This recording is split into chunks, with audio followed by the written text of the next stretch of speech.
cresce o número de casos de internações de crianças com Covid-19 no Brasil. Segundo dados do Infotrip, uma plataforma criada por pesquisadores da USP e da Unesp, o aumento foi de 24% entre os meses de dezembro e fevereiro passados. O crescimento da Covid-19 entre crianças e adolescentes é o tema de hoje do Opinião Pernambuco. Eu converso com a médica Ana Líria Pimentel, da Sociedade Latino-Americana de Infectologia Pediátrica.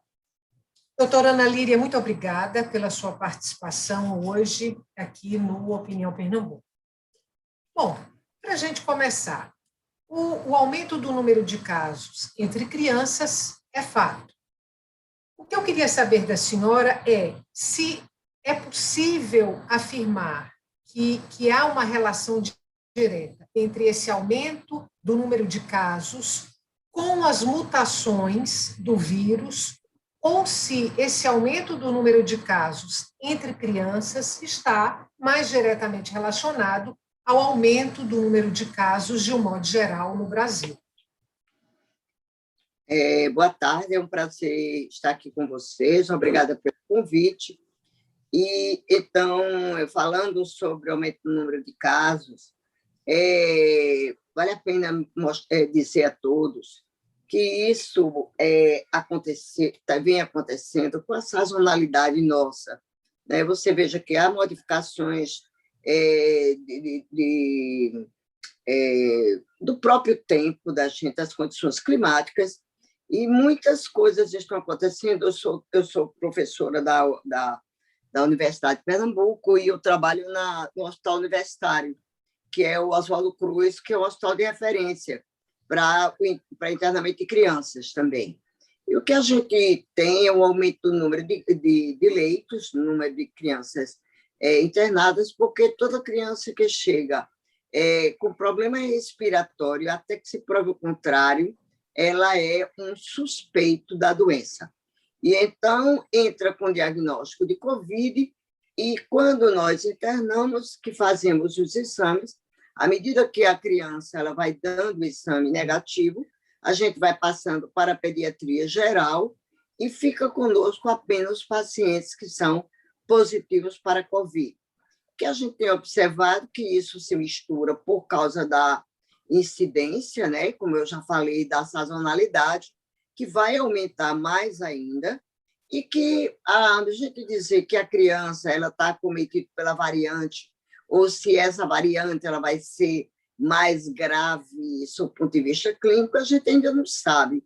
Mas, na realidade, não tem ainda um fator que seja ligado à variante e ao aumento do número de casos de crianças, não.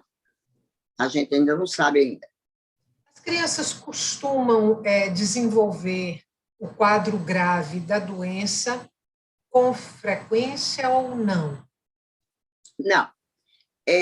Por exemplo, agora a gente está de quarentena, o que é que a gente vê nos consultórios ou ambulatórios, né, de pediatria, é que a criança ela chega para a gente com um quadro parecendo o quadro viral, mas a maioria das crianças elas desenvolvem, dependendo da idade, o quadro clínico se modifica, porque as crianças menores elas podem apresentar um problema gripal mesmo, e passa como gripe, né? A gente só vai dar o diagnóstico porque o pai, a mãe ou alguém da família foi Covid positivo, mas se você pega uma criança com um quadro de resfriado, você trata como resfriado, não vai pensar que é Covid, porque o quadro geralmente é benigno. E quando, a maioria das vezes, ele é até diagnosticado como uma gastroenterite viral, porque dá muita cólica, dá diarreia, dá náusea, dá vômito, porque normalmente a criança não tem os fatores que a gente chama de receptores a nível de pulmão.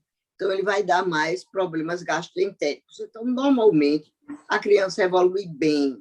Agora, crianças que são imunocomprometidas, crianças que, naquele momento que pegou a Covid, eles estavam com alguma imunodeficiência até transitória, ela não evolui bem, ela vai entrar para uma forma mais grave, viu?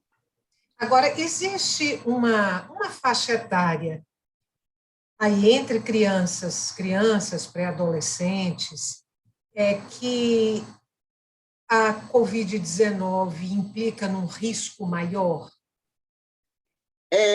Isso a gente tem quando, vamos dizer, a gente já não acha mais criança, como é o adolescente ou adulto jovem, onde ele vai desenvolver a forma mais grave. Quer dizer, já perto do adulto, né? Já vem como um adulto. Mas a criança pequena, normalmente, ela tem uma boa evolução. Estou falando normalmente, que é o que a gente vê nas enfermarias. Recém-nascidos também? Muito poucos.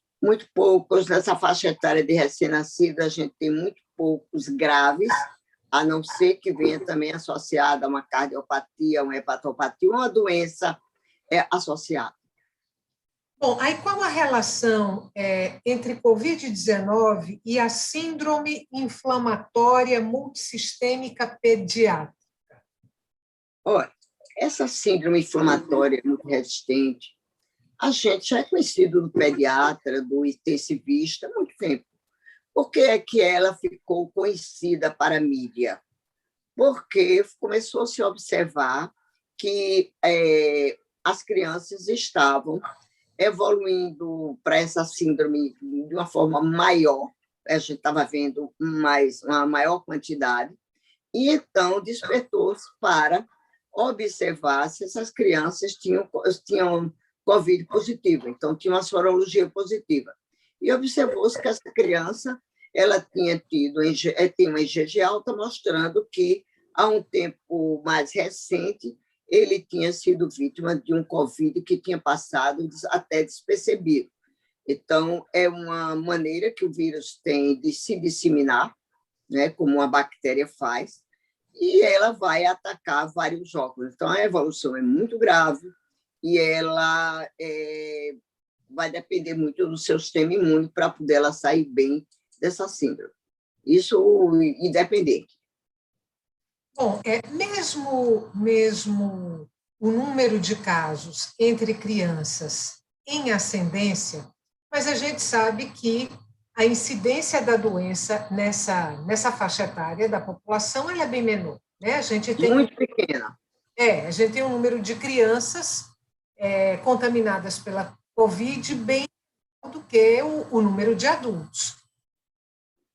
Existe alguma relação, ou pode haver alguma relação com o quadro vacinal dessas crianças? Porque durante a infância são muitas vacinas aplicadas, né? Isso.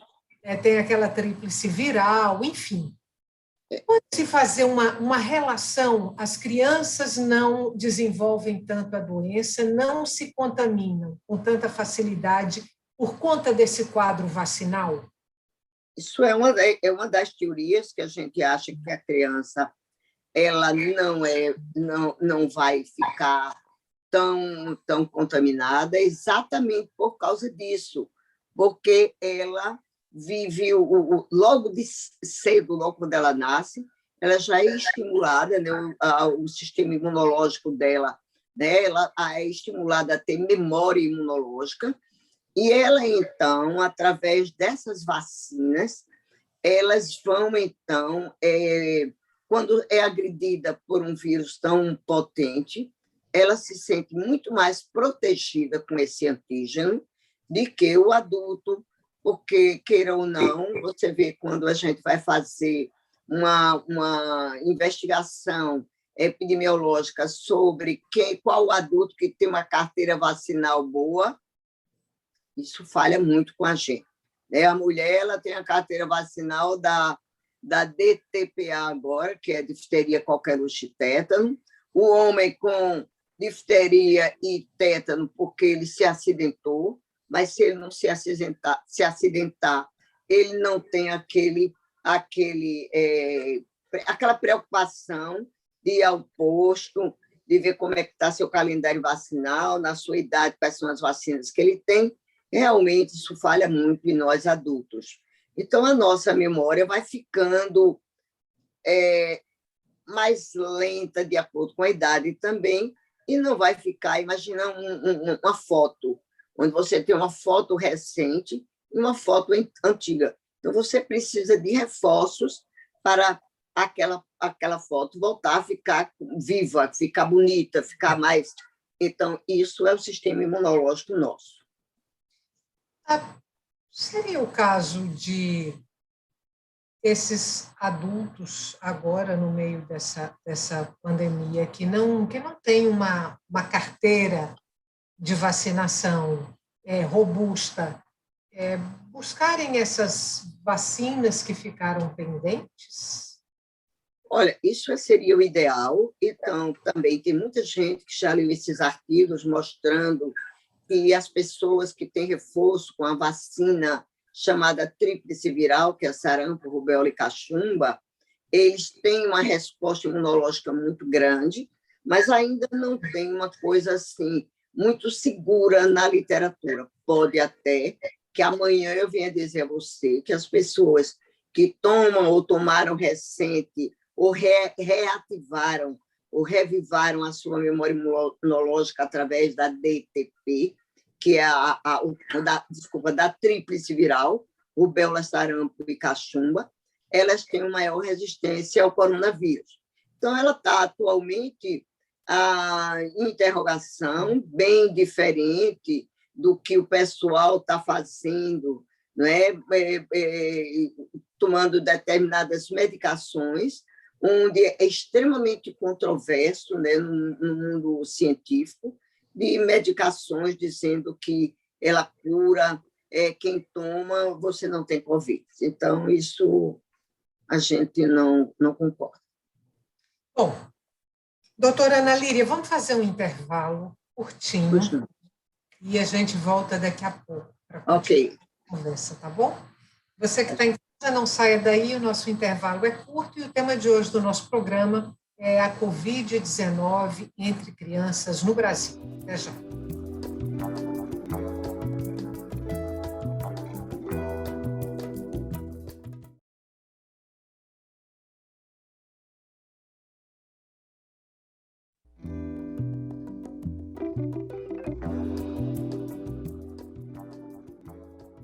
Estamos de volta para o segundo e último bloco do Opinião Pernambuco. O tema de hoje do nosso programa é o aumento do número de casos de Covid-19 em crianças e adolescentes no Brasil. Nossa entrevistada é Ana Líria Pimentel, da Sociedade Latino-Americana de Infectologia Pediátrica.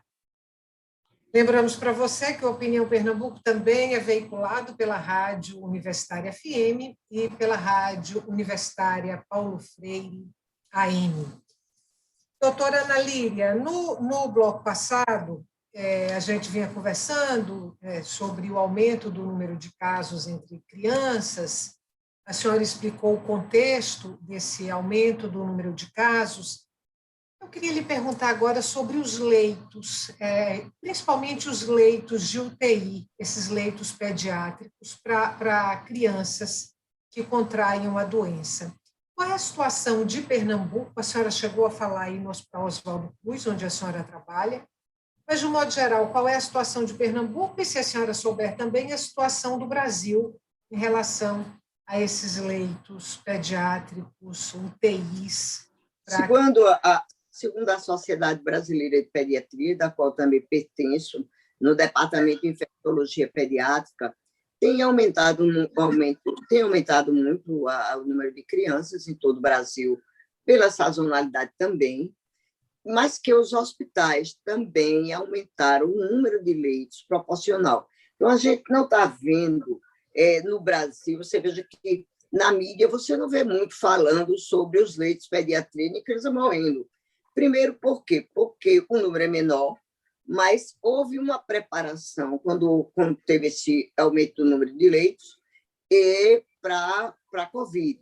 Por exemplo, meu consultório é dentro do hospital Maria Lucinda, né, que é também da rede, e eu estava conversando com o diretor do hospital e eles aumentaram o número de leitos, tanto para a pediatria como também na UTI pediátrica, tanto para adulto como para criança. E no Oswaldo Cruz, a gente também teve esse tipo de comportamento também.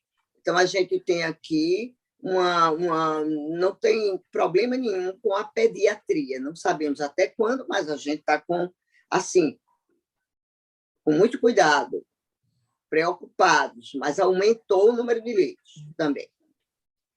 Além dos hospitais que a senhora falou, quais são os outros hospitais da rede pública que têm esses leitos pediátricos? O IMIP tem, não tem? O IMIP tem, então, os maiores. Então, o IMIP, Oswaldo Cruz, o Correia Picanço também, viu? O Correia Picanço também tem, e os que eu falei, são os maiores, assim. O interior do estado é bem assistido nesse... Eu não tenho essa resposta para te dizer agora, nesse momento, porque não tive a oportunidade de ver o interior do estado, sabe? Só assim, porque também sou do comitê estadual, tanto para o acompanhamento da Covid no nosso estado, como também eu sou do consultivo, né, de vacinas. A gente não tem tido nenhum problema. A única coisa que a gente pede, que eu quero pedir para vocês, que não atrasem o calendário vacinal da criança. Em todo o Brasil, em todo o mundo, a Covid está deixando um rastro muito ruim, porque as doenças erradicadas, ou seja, doenças imunopreveníveis, como sarampo, né, que a gente teve sarampo notificado até o ano passado, não no nosso estado. A gente deixou de fazer aquele esquema de vacinação para criança previamente aos 6 meses, porque o nosso estado deixou de ter o perigo de ter o sarampo, mas a gente tem no Brasil, e a gente está com muito medo da poliomielite, da difteria, do tétano, essas doenças que o estudante de medicina, depois de 2000, ele viu muito pouca coisa, mas o sarampo nos pegou bem de cheio a partir de 2015. Por quê? Porque o médico recém-formado, ele nunca tinha visto sarampo. Então, ele só se assustou e alguns deram o diagnóstico através de aulas, você veja, de exposição através de slides. Em relação à vacinação, como é que andam as pesquisas de vacinas contra a Covid-19 para crianças e adolescentes aí que tenham menos de 16 anos? Isso está sendo, 3 laboratórios estão fazendo pesquisas com criança. O que está mais chegando a uma fase melhor, já pesquisando a fase 2, 3, é o da Johnson, e que é aquele da dose única, e que estão até pesquisando aqui no nosso estado também, mas no Brasil, para ver como é que essa vacina, ela é uma vacina, já se sabe que é uma vacina segura, é uma vacina imunogênica, ela é inócua, mas ela precisa ver problemas de uma maior segurança para essa faixa etária. Então, acredito que, em breve, a gente tenha vacinação para a criança através desses 3 laboratórios. Bom, uma coisa que se fala muito, se discute e que é controversa é a volta às aulas. A retomada das atividades escolares para crianças e para adolescentes. Há quem defenda e há quem seja contra a volta às aulas. Uma coisa me chamou muita atenção, e quem é contra a volta às aulas argumenta que as escolas, aí se referindo principalmente às escolas da rede pública, que elas não têm as condições adequadas para os alunos estarem lá dentro numa situação pandêmica como essa do Brasil, que não adianta só as crianças estarem com máscaras, mas que precisaria de uma ventilação adequada, que precisaria de condições de higiene também mais adequadas.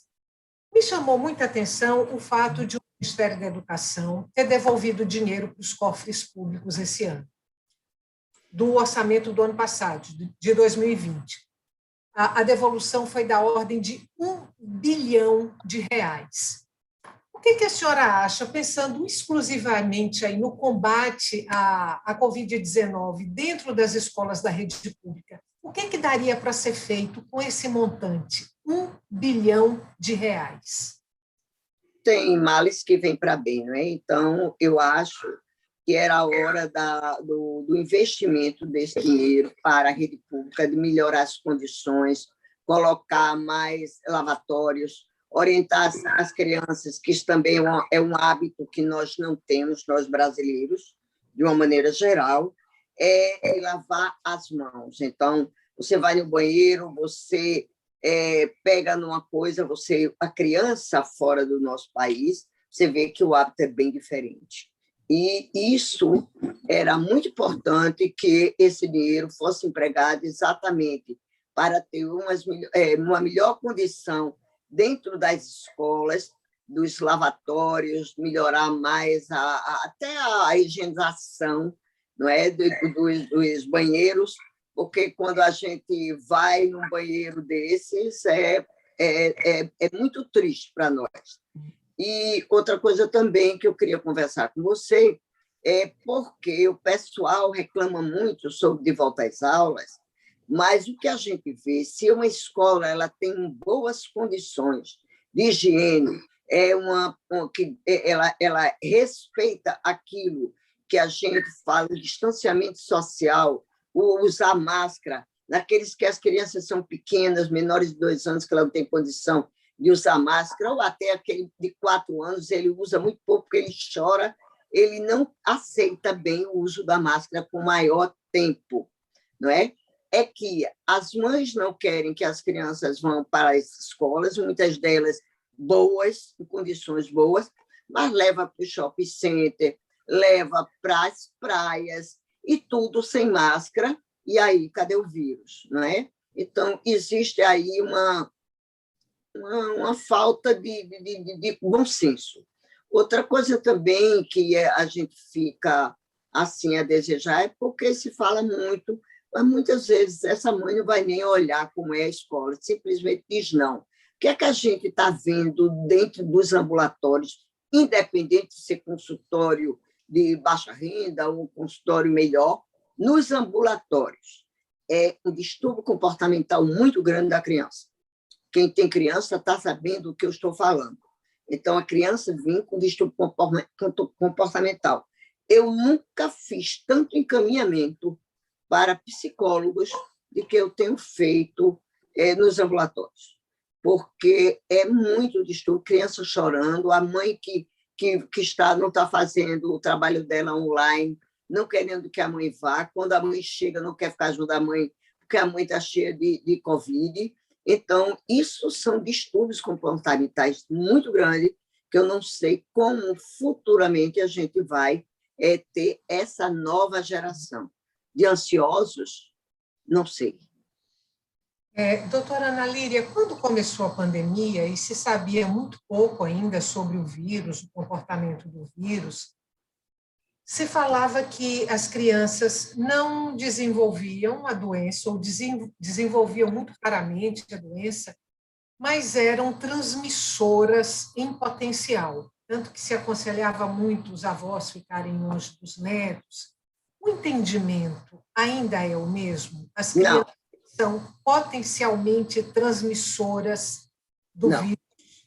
Uma coisa interessante também que a gente vê é que, a partir dos estudos, né, que a gente já tem 1 ano, ou mais de 1 ano que a gente convive com o vírus, é que a criança, atualmente, a gente sabe que ela é pouco transmissora. Então, ela não é aquilo que a gente pensava no começo, que ela também não sabia de nada. Mas o que a gente vê é que a criança na cadeia epidemiológica, ela é pouco transmissora do vírus, entendeu? Então, por isso que a gente fica mais à vontade de dizer, olha, distanciamento social, tudo isso, mas sabendo que ela não é tão transmissora. Normalmente, a criança, entre você colocar um adulto e uma criança, é o adulto que traz para casa e não a criança. Doutora Ana Líria, muito obrigada pela sua participação no Opinião Pernambuco hoje, ajudando aqui a gente entender todas essas questões relacionadas à Covid-19 entre crianças e ao aumento do número de casos também da Covid-19 entre crianças. Muito obrigada.